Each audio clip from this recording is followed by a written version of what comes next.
आने लग गई, सीख गए तुम पूरा। एक्सटर्नल में कितनी चीज़ें आई थी? 2। कौन सी 2 चीज़ें हैं? डाइवेस्टमेंट और लिक्विडेशन।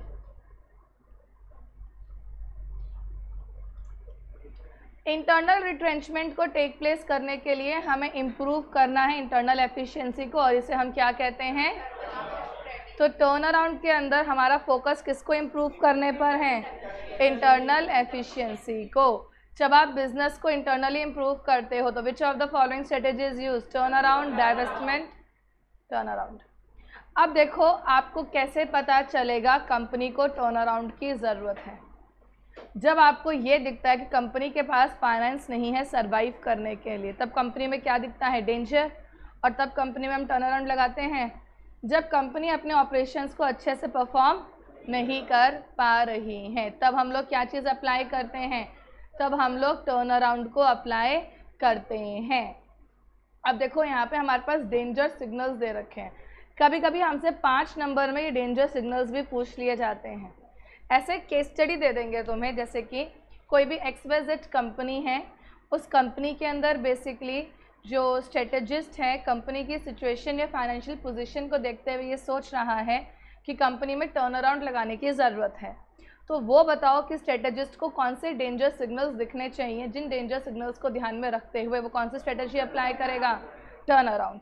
या फिर तुम्हें ऐसा बोल सकते हैं कंपनी जो है बहुत ज़्यादा लॉस बना रही है, कैश फ्लो नेगेटिव है, कंपनी ढंग से परफॉर्म नहीं कर पा रही है, तो कौन सी स्ट्रेटजी अप्लाई करनी चाहिए और रीजंस बताओ स्ट्रेटजी को अप्लाई करने के लिए।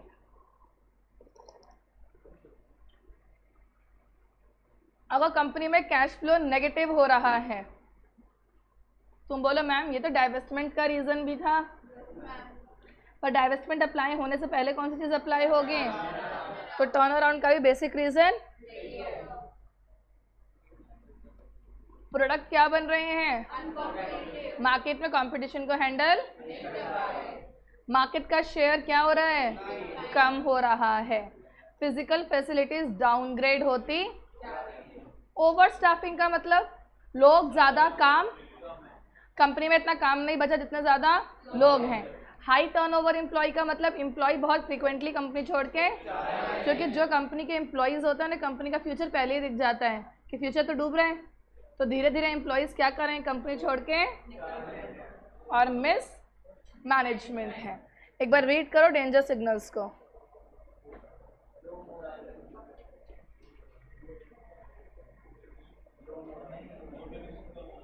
मोटिवेशन कम हो रहा है एम्प्लॉयज़ के अंदर,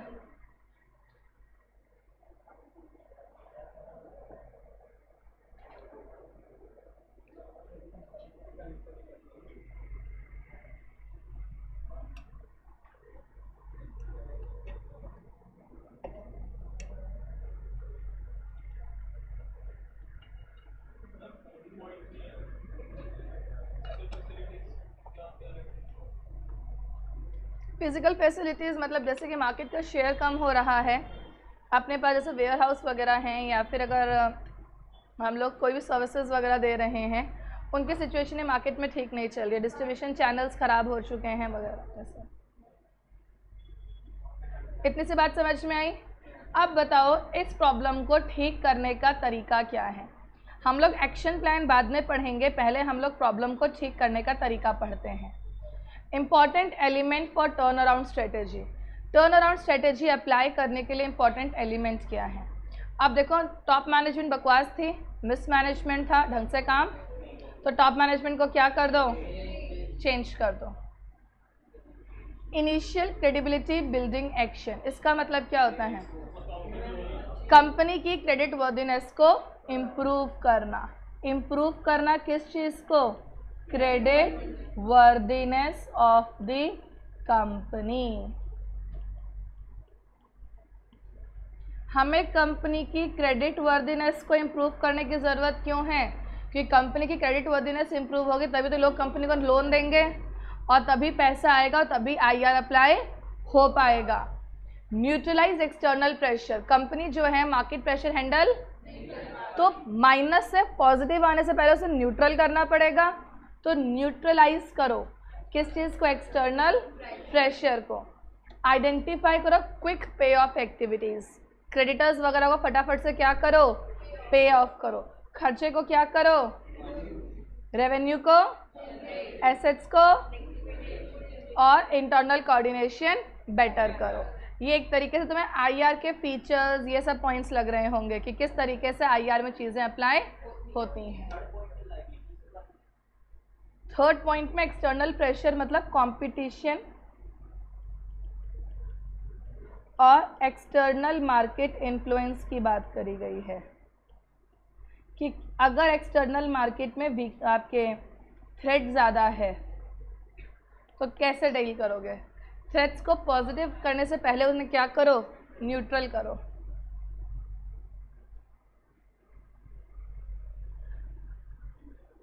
इन पॉइंट्स में रटवाने वाली बात तो नहीं थी कोई।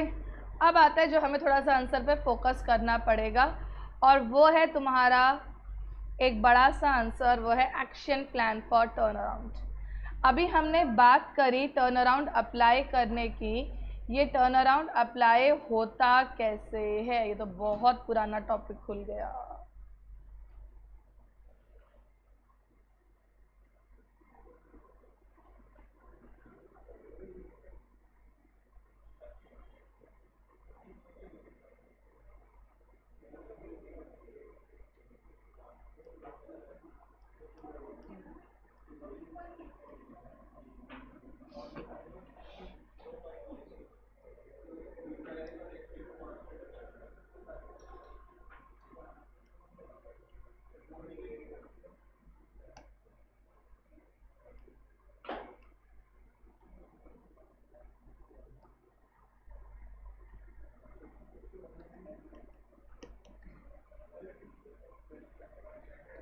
हम लोग कौन सा टॉपिक पढ़ने जा रहे हैं? Turn around.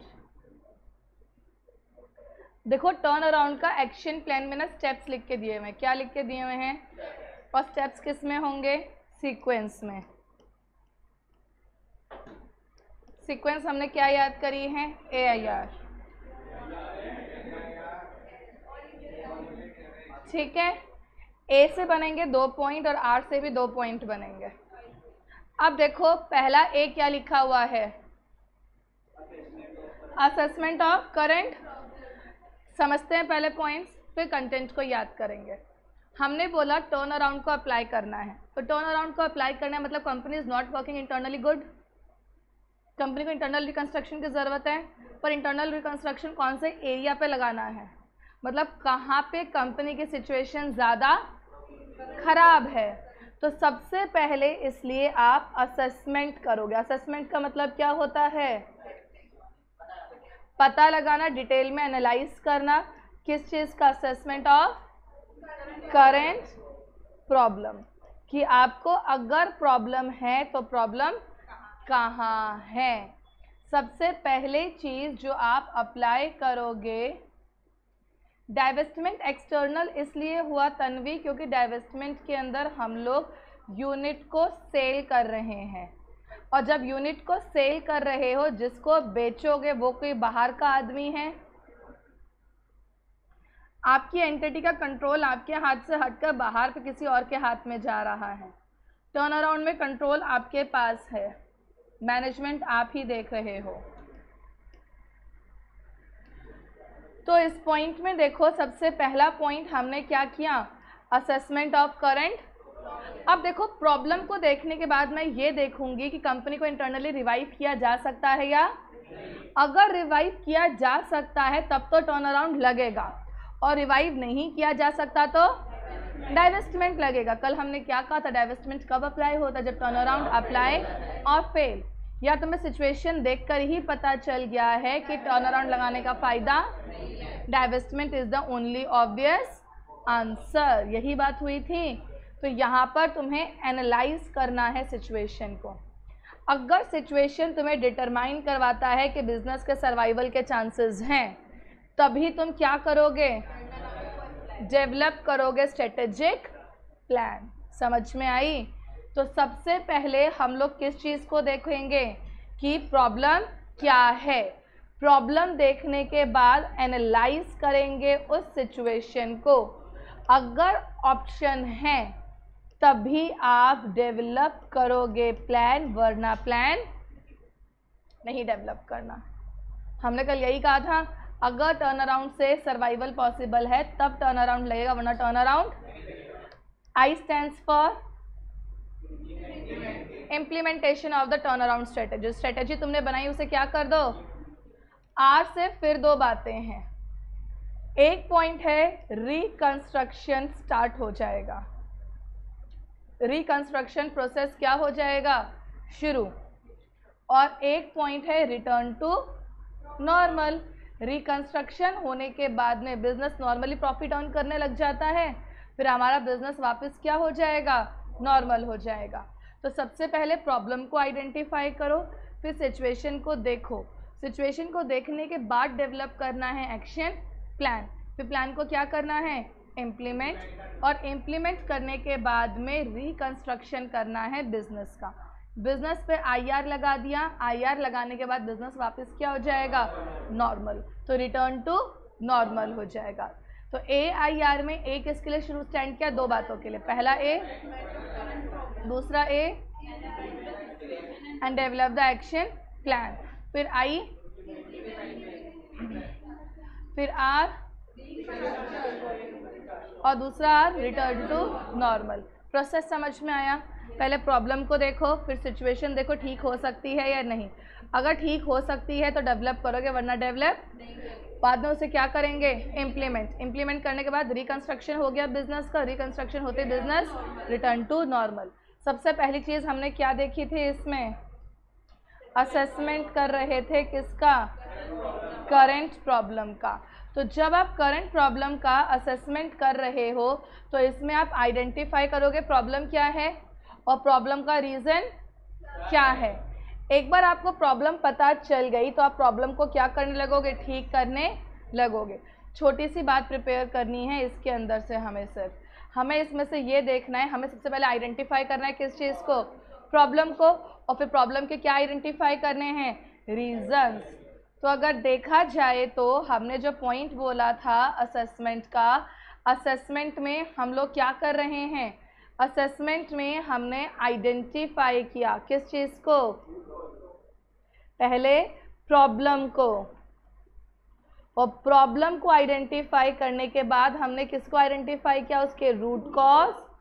Root cause reasons हम वर्ड क्यों लिखते हैं, क्योंकि हमें प्रॉब्लम की जड़ तक जाना है। अगर तुम लोग शायद BSc में पढ़ते थे ये बात, अगर प्रॉब्लम को उसकी रूट से ख़त्म नहीं किया तो प्रॉब्लम बार बार अकर होती रहेगी। इसलिए प्रॉब्लम के रूट कॉज रीज़न पर जाके प्रॉब्लम को जड़ से ख़त्म करना है। अगर आपकी प्रॉब्लम है कि कंपनी के अंदर मैनेजमेंट अच्छे से काम नहीं कर रही, जिसके वजह से सारी स्ट्रेटजीज फेल हो रही, एक बात सुनो, सिर्फ स्ट्रेटजी बनाना अच्छा नहीं होता, उस स्ट्रेटजी को इम्प्लीमेंट करना भी इम्पॉर्टेंट है। अच्छी स्ट्रेटजी तो बन जाती है पर उस अच्छी स्ट्रेटजी को अच्छे से इम्प्लीमेंट करना भी, या तो इम्प्लीमेंटेशन में प्रॉब्लम होगी या तो स्ट्रेटजी में। अगर मानो टॉप मैनेजमेंट स्ट्रेटजी ही नहीं बना पा रही है अच्छी, या फिर स्ट्रेटजिस्ट स्ट्रेटजी नहीं बना पा रहा है, तो नया स्ट्रेटजिस्ट अपॉइंट करो, कुछ ना कुछ तो प्रॉब्लम होगी। तो आइडेंटिफाई करना है किस चीज़ को, रूट कॉज, रीजंस को, सॉरी प्रॉब्लम को, और फिर उस प्रॉब्लम का रीज़न क्या है उसको। फिर अगला पॉइंट हम लोगों ने इसमें क्या देखा था, पहला एक इसके लिए स्टैंड किया था, assessment of current problem. Problem में आइडेंटिफाई करो प्रॉब्लम को और फिर असेस करो उसके रूट कॉज, रीज़न को। फिर अगला ए क्या स्टैंड कर रहा था, analyse the situation. Analyse the situation का मतलब है पहले आपको एनालाइज करना है सिचुएशन को और डिटरमाइन करना है क्या सर्वाइवल पॉसिबल है या अगर सर्वाइवल पॉसिबल है तो आप डेवलप करोगे एक्शन प्लान। प्लान बनाने के लिए पहले एक्सटर्नल एनवायरनमेंट और इंटरनल एनवायरनमेंट को आपस में कंपेयर करोगे, कंपेयर करके ऑल्टरनेटिव्स बनेंगे और ऑल्टरनेटिव में से बेस्ट वन को क्या करते थे, सेलेक्ट करते थे। तो प्लानिंग का बनाने का तरीका तो सेम रहेगा। हमें यहाँ पे सबसे पहले क्या करना है, सबसे पहले तुम्हें एनालाइज करना है जहाँ पे सिचुएशन को, और सिचुएशन एनालाइज करोगे तो तुम्हें डिटरमाइन कर पाओगे किस चीज़ को, वेदर सर्वाइवल इज पॉसिबल। अगर सर्वाइवल पॉसिबल है तो तुम लोग क्या करोगे, आइडेंटिफाई करोगे एप्रोप्रिएट स्ट्रेटेजी को ऑन द बेसिस ऑफ स्वॉट एनालिसिस।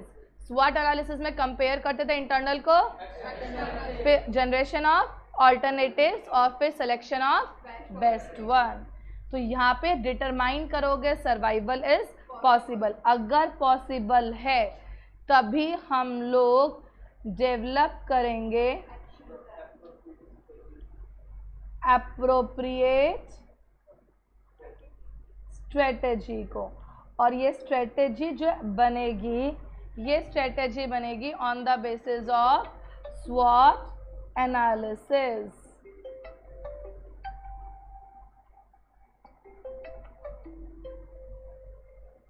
दो पॉइंट क्लियर हैं। पहला पॉइंट क्या था इसके अंदर,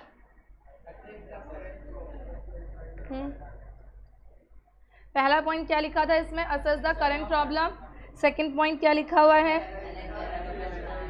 तो सबसे पहले इसमें हम क्या करेंगे, एनालाइज करेंगे सिचुएशन को, जिससे हम डिटरमाइन करेंगे वेदर सर्वाइवल इज, अगर सर्वाइवल पॉसिबल है तभी डेवलप करेंगे एप्रोप्रिएट प्लान। प्लान किसके बेसिस पे बनेगा, स्वॉट एनालिसिस में क्या करते हैं, इंटरनल को एक्सटर्नल से कंपेयर, जनरेशन ऑफ ऑल्टरनेटिव्स, और फिर बुक में क्या बोला है इसके बारे में। सेकेंड पॉइंट को लेकर हमें बुक में बोल रखा है कि before making any major change, कोई भी चेंज करने से पहले ये देख लो, डिटरमाइन चांसेस ऑफ बिजनेस। अगर सर्वाइवल पॉसिबल है तो आप आइडेंटिफाई करोगे एप्रोप्रिएट और डेवलप करोगे एक्शन। इसके लिए आपको एनालाइज करना है स्ट्रेंथ और वीकनेस को, अपॉर्चुनिटीज और प्रॉब्लम को, फिर स्ट्रेटेजिक प्लान को क्या करोगे, डेवलप करोगे। तो इन शॉर्ट तुम्हें क्या करना है, स्वॉट एनालिसिस करना है। क्लियर है बात। तो हम लोगों ने दो स्टेजेस कवर किए हैं अभी तक। पहला स्टेज क्या कह रहा था, assessment of current problem. Second, analyse the situation and develop the strategic plan. Plan बन गया, अब प्लान को क्या करोगे, इम्प्लीमेंट करोगे। अब पता है यहाँ पे ना लैंग्वेज थोड़ी सी अजीब लिखी हुई है, ठीक है। जैसे इन्होंने किस तरीके से समझाया है, इन्होंने बिल्डिंग को ना इक्वल्स टू पेशेंट ट्रीट करवाया है। जैसे पेशेंट नहीं आता इमरजेंसी वार्ड में, क्योंकि एक्सीडेंट हो गया है और ब्लीडिंग स्टॉप नहीं हो रही है, और सर्वाइवल अगर पॉसिबल करवाना है तो पहले ब्लीडिंग स्टॉप होनी ज़रूरी है, तभी कंपनी मतलब तभी इंसान का क्या पॉसिबल है, सर्वाइवल पॉसिबल है। ऐसे ही इन्होंने बोला है कि अगर आपकी कंपनी क्रिटिकल स्टेज पर है और आपको उसके सर्वाइवल के लिए उसकी ब्लीडिंग को स्टॉप करना है, यहाँ पे ब्लीडिंग वर्ड जो है वो किसको रिप्रेजेंट कर रहा है, लॉसेस को या फिर प्रॉब्लम्स को। ऐसा होता है ना कि हॉस्पिटल में पेशेंट क्रिटिकल स्टेज पर है, उसकी ब्लीडिंग को स्टॉप करोगे तभी उसका सर्वाइवल पॉसिबल है, अदरवाइज पॉसिबल। तो इन्होंने यहाँ पे कुछ उसी चीज़ को बोला, implementing an emergency action plan. क्या बोला है, अगर ऑर्गेनाइजेशन कैसे स्टेज पर है, तो एप्रोप्रिएट एक्शन प्लान को डेवलप करो ताकि स्टॉप कर सको ब्लीडिंग ऑफ ऑर्गेनाइजेशन और इनेबल कर सको ऑर्गेनाइजेशन को टू। लैंग्वेज समझ में आई। अगर ऑर्गेनाइजेशन लॉसेस के स्टेज पर है इस तरीके से कि आपको उसके लॉसेस को स्टॉप करना है, तो आपको ऑर्गेनाइजेशन के सर्वाइवल के लिए तुरंत एप्रोप्रिएट प्लान को इम्प्लीमेंट करना।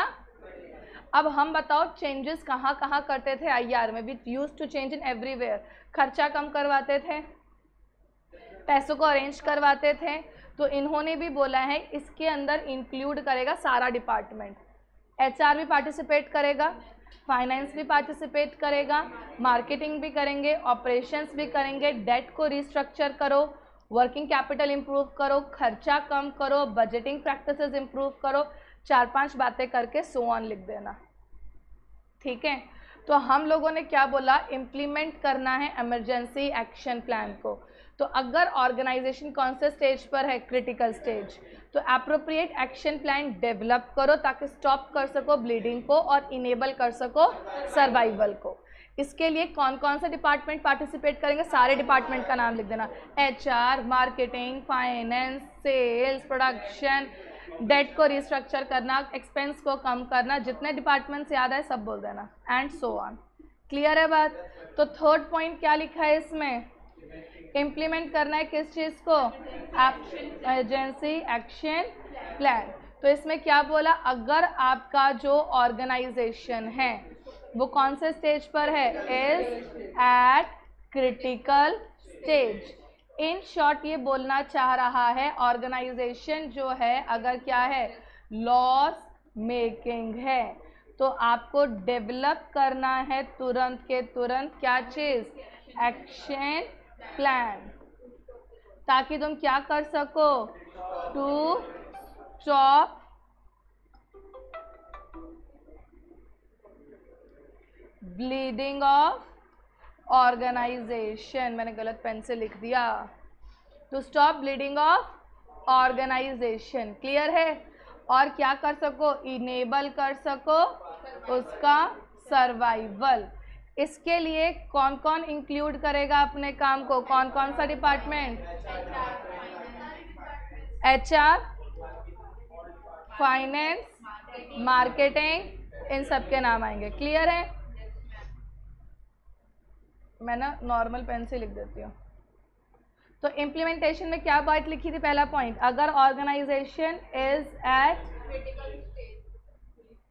क्रिटिकल स्टेज तो फटाफट क्या करना है, डेवलप करना है एक्शन प्लान, ताकि तुम क्या कर सको, स्टॉप कर सको ब्लीडिंग ऑफ ऑर्गेनाइजेशन और इनेबल कर सको उसका सर्वाइवल।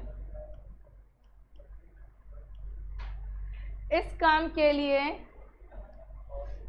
कौन कौन इंक्लूड होगा, HR, फाइनेंस, कॉस्ट को कम करो, बजट्स बनाओ एंड सो ऑन।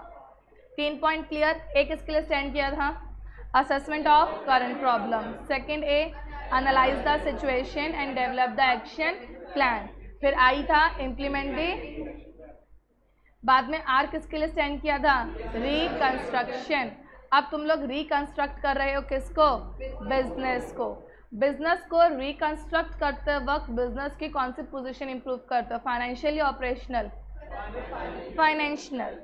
बिजनेस की हमें भी यहाँ पे फाइनेंशियल सिचुएशन को क्या करना है, इंप्रूव करना है।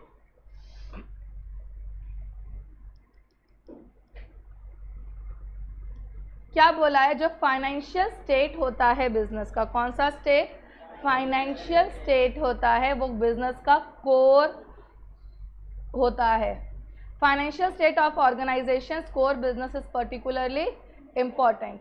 तो बिजनेस का कोर लेवल कौन सा होता है, फाइनेंशियल। अगर ये फाइनेंशियल, मानो कंपनी का जो फाइनेंस है वो इस तरीके से डैमेज्ड है कि आप इसे ठीक नहीं कर सकते, तुम क्रेडिटर्स से चाहे वेव ऑफ करवा लो, डेटर्स से पैसे लेकर आ जाओ, शेयर्स को तुम स्प्लिट कर दो या कंबाइन कर दो, सब कुछ कर लिया तुमने, लेकिन फिर भी तुम फंड्स भी लेकर आ गए, लेकिन फिर भी फाइनेंशियल पोजीशन लॉसेस से ज़ीरो पर नहीं आ रही है, पॉजिटिव पे जाने की तो दूर की बात है।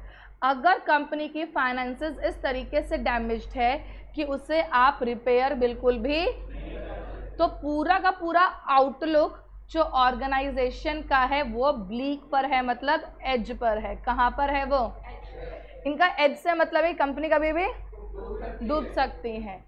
तो इसके लिए कैश फ्लो बनाओ अच्छा, बजट्स बनाओ अच्छे, एसेट्स को एनालाइज करो, प्रॉफिट को रिव्यू करो। इन शॉर्ट कंपनी की फाइनेंशियल पोजीशन को क्या करने की कोशिश करो, इम्प्रूव करने की कोशिश करो। फिर से सुनो, कंपनी का जो फाइनेंशियल स्टेट है वो कोर बिजनेस है। अगर ये कोर बिजनेस इररिपेयरेबली डैमेज्ड है, जिसको रिपेयर नहीं किया जा सकता, तो पूरा का पूरा आउटलुक जो है ऑर्गेनाइजेशन का वो मे बी ब्लीक, टूट खत्म हो सकता है कभी भी। तो प्रिपेयर करो कैश फॉरकास्ट, एनालाइज करो असेट्स और डेट को, प्रॉफिट को रिव्यू करो, मतलब जितने भी फाइनेंशियल फंक्शन पोजीशन है उसको रैपिडली क्या करो, तभी तुम्हारी कंपनी क्या कर पाएगी, सरवाइव कर पाएगी। तो रिकंस्ट्रक्शन में याद रखना है, हम लोग तुम लोग रिकंस्ट्रक्शन अकाउंट्स में पढ़ा है ना, तो फाइनेंस को ही तुम्हें क्या करना है, रिकंस्ट्रक्ट करना है। क्या क्या स्टेप्स ले सकते हैं इसके अंदर हम लोग, एसेट्स को रिव्यू करो, सिंपल सी बात रखना, कैश फ्लो स्टेटमेंट देखने हैं तुम्हें, इसमें अंदर एसेट्स को देखने हैं, लायबिलिटीज़ को देखने हैं, प्रॉफिट को देखना है, बैलेंस शीट में एसेट लायबिलिटीज़, पीएनएल के अंदर प्रॉफिट और कैश फ्लो स्टेटमेंट को वापस देखना है। इससे आप कंपनी को क्या कर पाओगे, रिकंस्ट्रक्ट कर पाओगे। अब कंपनी अगर बैक टू नॉर्मल हो गई है, रिटर्न टू नॉर्मल, तो कंपनी में प्रॉफिट दिखाई देने लगेगा, कंपनी की इकोनॉमिक वैल्यू बढ़ने लगेगी, कंपनी नए प्रोडक्ट्स बनाने लगेगी, कंपनी नए मार्केट में एंटर होने लगेगी, कंपनी नई टेक्नोलॉजी लेकर आएगी, कंपनी इन्वेस्ट करती हुई दिखाई देगी, कंपनी स्ट्रेटेजिक अलाइंसेस बनाती हुई दिखाई देगी। तो कौन कौन से सिग्नल्स हैं जिससे पता चलेगा कि कंपनी जो है रिटर्न टू नॉर्मल हो रही है। तो जितने भी पॉजिटिव सिनेरियोज हैं वो सारी बातें लिखकर हम इस बात को शो करेंगे कंपनी क्या हो चुकी है, रिटर्न टू नॉर्मल हो चुकी है। Stage number 5 return to normal. Final stage है टर्न अराउंड स्ट्रेटेजी का, वो क्या है, रिटर्न टू। यहाँ पे company begin to show the signs, किसके साइन दिखेंगे, प्रॉफिटेबिलिटी को, रिटर्न ऑन इन्वेस्टमेंट बढ़ गया, इकोनॉमिक वैल्यू एडिड एनहेंस मतलब बढ़ रही है, एडिशन हो रहा है नए प्रोडक्ट्स का, कस्टमर सर्विसेज इंप्रूव हो रही है, नए अलाइंसेस बन रहे हैं, मार्केट का शेयर बढ़ रहा है। अगर ये चीज़ें आपको दिखने लगेगी मतलब कंपनी वापस क्या हो चुकी है, स्टेबल हो चुकी है। पहला पॉइंट क्या था, असेसमेंट ऑफ, सच में आइडेंटिफाई करना है प्रॉब्लम को और उसके रूट कॉज रीजन को। दूसरा था analyse the situation and develop the plan, determine करो चांसेस ऑफ सर्वाइवल, अगर है तो एप्रोप्रिएट प्लान को डेवलप करो यूजिंग द स्वॉट एनालिसिस। फिर था implement the plan, implement the plan में बोला है implement the emergency action plan. Emergency से याद आ जाएगा, हॉस्पिटल वाली बात आ गई थी इसमें कि अगर ऑर्गेनाइजेशन किस पर है, क्रिटिकल सिचुएशन पर है, तो प्लान को इम्प्लीमेंट करना है ताकि स्टॉप कर सको उसकी ब्लीडिंग को। ब्लीडिंग को स्टॉप करके क्या करवाएंगे, सरवाइव करवाएंगे। अब पता है तुम्हें कॉन्सेप्ट तो समझ में आ गया, लेकिन अगर तुमने यही वाली बातें नहीं लिखी ना तो नंबर नहीं मिलेंगे। तुम्हें लिखना पड़ेगा कि ऑर्गेनाइजेशन क्रिटिकल स्टेज पर है, उसकी ब्लीडिंग को स्टॉप करना है, इसके लिए तुम्हें एक्शन प्लान इम्प्लीमेंट करना पड़ेगा, इसके लिए तुम ये काम करो। तुम अगर ये लिखोगे ना, if the organisation is incurring heavy losses, organisation need to implement the action plan to stop the losses and generate the profit, number नहीं मिलेंगे। हालांकि बोल तुम सही रहे हो, सेंस तुम्हारा सही है, पर ये ICAI के लिए नॉनसेंस है। इसीलिए मैं तुम्हें एक एक लाइन को इतनी बार बुलवा रही हूँ। तुम्हारी बात में पूरा सेंस है। If the organisation is incurring heavy losses and its survival is not possible, तुम बिल्कुल सही बोल रहे हो, बट उनको कोई मतलब नहीं है हैवी लॉसेज, उनके लिए if the organisation is at critical stage. समझ में आई बात? तुम्हारी बात में 100% सही है, पर याद रखना आंसर शीट चेक करने वाले ने SM की बुक नहीं पढ़ी हुई, ना ही उसके SM के कॉन्सेप्ट क्लियर है। आंसर शीट एक कोचिंग में पढ़ाने वाला टीचर छोड़कर हर कोई चेक कर सकता है, because we are not eligible for this criteria. जो टीचर आंसर शीट्स चेक कर, मतलब जो कोचिंग में पढ़ाता है वो आंसर शीट्स चेक नहीं कर सकता। आंसर शीट वो लोग चेक करते हैं जो COP होल्डर्स हैं, जो पूरे साल ऑडिट कर रहे हैं, जिनका बुकिश लैंग्वेज से दूर दूर तो कोई मतलब नहीं, जो प्रैक्टिकल लाइफ से एसोसिएटेड हैं, उनको सजेस्टेड आंसर दिए जाते हैं, आंसर शीट्स दी जाती है, वो उनमें जो लिखा है उसे मैच करते हैं और फिर तुम्हें नंबर देते हैं।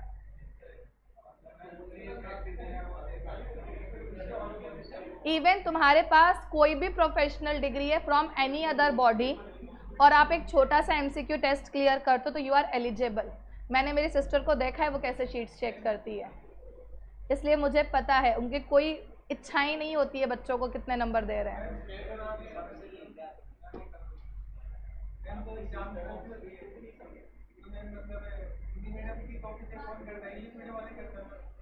ऐसा कोई क्राइटेरिया नहीं है कि हिंदी मीडियम वाले को हिंदी मीडियम चेक करेगा। Anyone can check.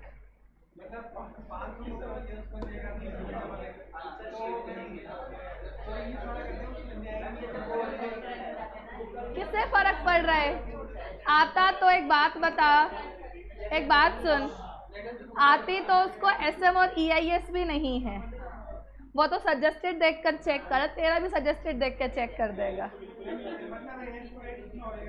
एक बात बताओ, जो बंदा प्रैक्टिस में 10 सालों से, तुम्हें लगता है उसे कॉस्टिंग याद होगी? वो तो सजेस्टेड देख के चेक कर रहा है। आंसर फाइनल वाला मैच हुआ तो ठीक है, नहीं हुआ तो वो स्टेप चेक करने लग जाता है, फिर वो स्टेप चेक करने जाता है। आंसर सही है तो स्टेप रेयरली कोई देखता है, बिकॉज इनके ना टारगेट्स होते हैं टू बी वेरी फेयर कि एक दिन में इनको इतनी शीट्स चेक करनी है। लिटरली एक दिन का इनका इतना फिक्स होता है कि एक दिन में हमें इतनी शीट चेक करनी है और एक शीट को चेक करने में हमें इतना ही टाइम देना है, इससे ऊपर 1 मिनट नहीं देना, क्योंकि ये भी परेशान हो जाते हैं, इनको लैपटॉप में शीट्स चेक करनी होती है। फिजिकल कॉपी जाती है, स्कैन्ड कॉपीज जाती हैं।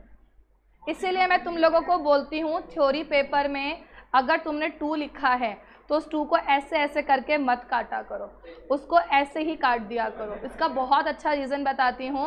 जो तुम्हारी स्कैन्ड कॉपीज आती है, तुम पहले ही ब्लैक पेन से लिखते हो, वो स्कैन होके आती है, कॉपी इतनी अनटाइडी लगती है ना, चेक करने वाला ऑलरेडी इरिटेटेड होता है, पता नहीं क्यों, ऊपर से उसे स्क्रीन पे चेक करनी होती है, उसको 10 काम और भी होते हैं आसपास, उसे शीट में ज़्यादा खिचड़ी दिखते हैं ना, तो उनको लगता है कि बच्चा अंडर कॉन्फिडेंट है, उसे नहीं आता है, छोड़ो। वो वैसे ऊपर ऊपर से मोटी मोटी बातें पढ़ते हैं, फ्रेंकली स्पीकिंग, क्योंकि आई सॉ दैट थिंग कि लोग कैसे चेक करते हैं। मेरी सिस्टर चेक ही एसएम की शीट्स करती।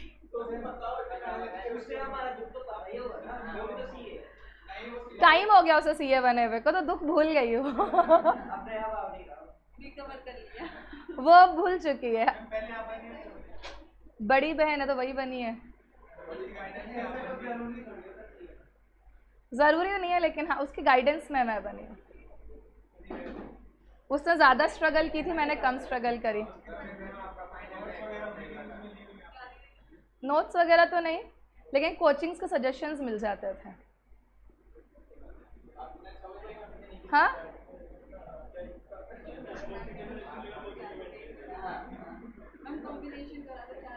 अब सुनो, इतनी सी बात क्लियर है, फटाफट से इस बात को लिख लेते हैं, जो 2 पॉइंट रह गए, फिर कॉम्बिनेशन तो वैसे 2 लाइन का है। तो लैंग्वेज पर इसलिए थोड़ा ध्यान देना। तुम लोगों को लग रहा होगा कि ये क्या बोल रहे हैं, ब्लीडिंग, ब्लीक वगैरह वगैरह, पर लिखना तो यही पड़ेगा, तुम्हें पसंद आए या ना आए, समझो और रटो। लिखना तो कुल मिला के बुक का ही है। फाउंडेशन में मुझे लगा तुम्हें ये बात समझ आई होगी।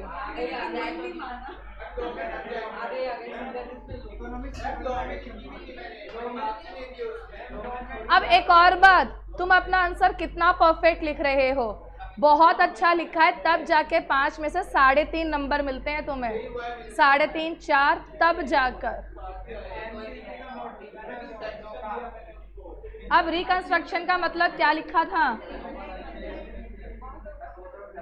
Financial state is core for business if irreparably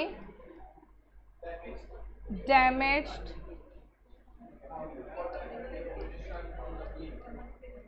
outlook of organization is at bleak। अब पता है तुमने अगर ये मोटे मोटे वर्ड्स भी सेम लिखे ना और चेक करने वाले की नजर अगर वर्ड पे चले गए तो he will be dam satisfied.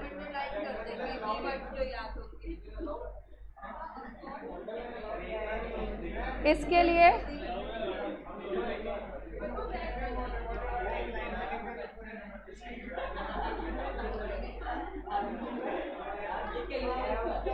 ये मैं उन बच्चों के लिए लिख रही हूँ जिनको लिखना है। कोई लिख रहा है नहीं लिख रहा? फिर भी कई बच्चे लिखते हैं क्लास में।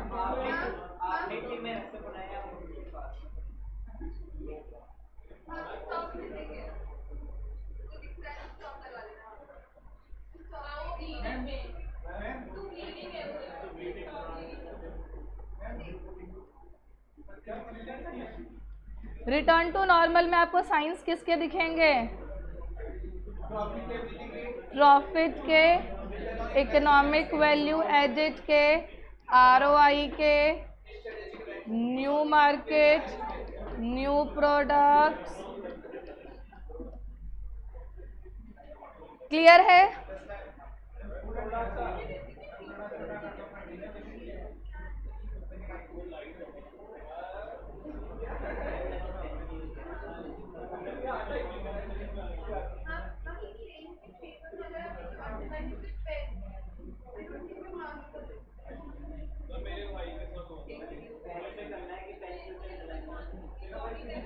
करते हैं बच्चे, फिर भी पता करके बता दूंगे।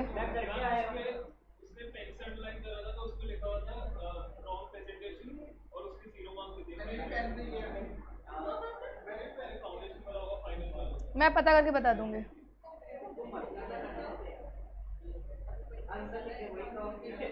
अब सुनो, लास्ट स्ट्रेटेजी है, चैप्टर फिनिश कर रहे हैं। कॉम्बिनेशन। कॉम्बिनेशन वर्ड का मतलब क्या होता है?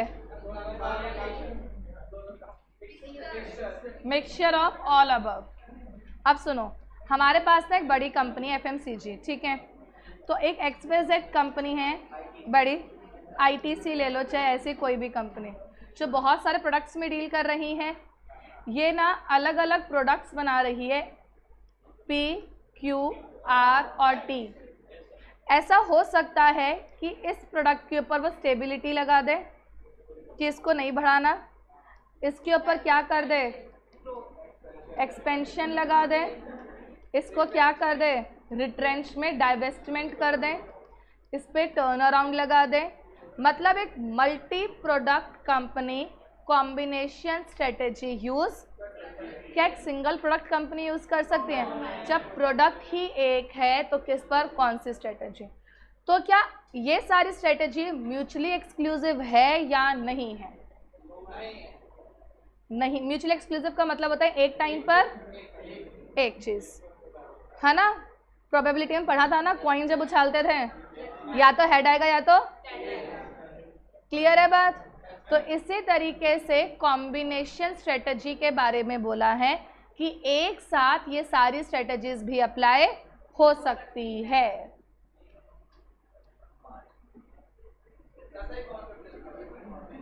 अब देखो क्या लिखा हुआ है कॉम्बिनेशन स्ट्रेटजी के बारे में।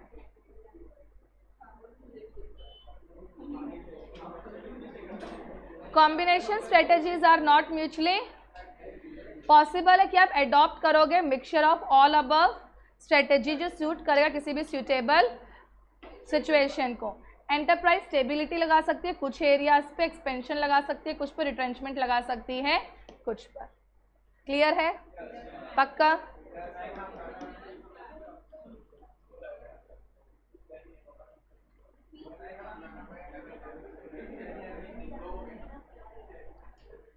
तुम लोग चैप्टर नंबर 4 को प्रिपेयर करके आना। लास्ट 4 अटेम्प्ट के क्वेश्चन पेपर्स के अंदर जो भी क्वेश्चंस आएंगे परसों क्लास में मैं तुमसे एक बारी पूछ लूँगी। हाँ, दूसरों को तो लगे होंगे ना, अटेम्प्ट ले हैं ना, ICAI के 4 अटेम्प्ट के पेपर तो हुए ही हैं, तुम्हारा पहला है तो क्या हुआ, उसके क्वेश्चन डिस्कस कर लेंगे। तुम लोग घर से, इसका मतलब ये नहीं कि पास्ट ईयर क्वेश्चन पेपर पढ़कर आओगे, वो मैं यहाँ पूछूंगी, तुम्हें बुक पढ़कर आनी है। चैप्टर 4 हम क्वेश्चन याद मत करके आना, क्वेश्चन पूछूंगी, तुम आंसर आइडेंटिफाई कितना कर पा रहे हो। तुम लोगों को याद करने से वैसी एलर्जी है, लर्न मत करके आना। क्लियर है? 5 minutes ब्रेक।